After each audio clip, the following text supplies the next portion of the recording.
មុខសញ្ញាឆ្លងខេត្តនាំយកគ្រឿងញៀនមកធ្វើចរាចរណ៍នៅក្នុងក្រុងប៉ោយប៉ែតត្រូវបានកម្លាំងជំនាញប្រឆាំងគ្រឿងញៀនធ្វើការបង្ក្រាបបាន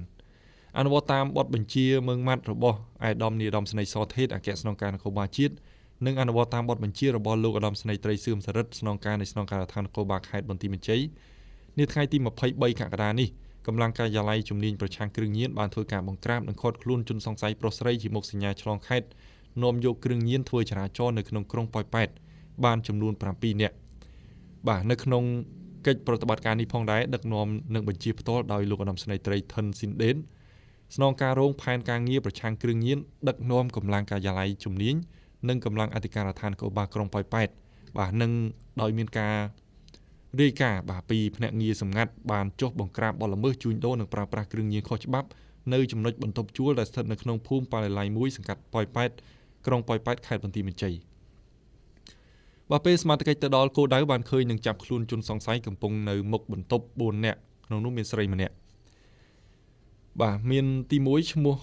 យុទ្ធសូណាភេទស្រីអាយុ25ឆ្នាំទី2ឈ្មោះសុកលៀងភេទប្រុសអាយុ34ឆ្នាំទី3ឈ្មោះទេពសូនីមភេទប្រុសអាយុ43ឆ្នាំទី4ឈ្មោះសៀវសុខីមភេទប្រុសអាយុ31ឆ្នាំបន្តមកសមាជិកចូលត្រួតពិនិត្យដល់ខាងក្នុងបន្ទប់ឃើញជនសង្ស័យ3នាក់ទៀតកំពុងធ្វើសកម្មភាពរៀបចំច្រកនិងវេចខ្ចប់ថ្នាំញៀនបន្ទាប់មកបាទសមាជិកក៏បានធ្វើការឃាត់ខ្លួនទាំង3នាក់បន្ថែមទៀតបាទមានដូចជាខួនបូរ៉ាភេទប្រុសអាយុ32ឆ្នាំ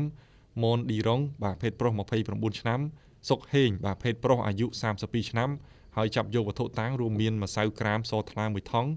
ថ្នាំគ្រាប់ចម្រុះពណ៌អេកស្តាស៊ីបាទចំនួន3ថង់ក្នុងនោះមានបៃតង2ថង់ក្រហម1ថង់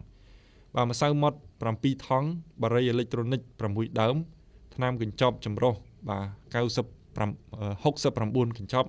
បាទកំភ្លើងខ្លី2ដើមបងមានបាទ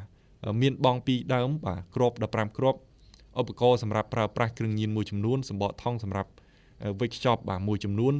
ម៉ាស៊ីនអ៊ុតមាត់ថង់និងវៃលេខកូដ1បាទជញ្ជីង1ទូរស័ព្ទដៃ4គ្រឿងរថយន្ត1គ្រឿងកម្លាំងបាន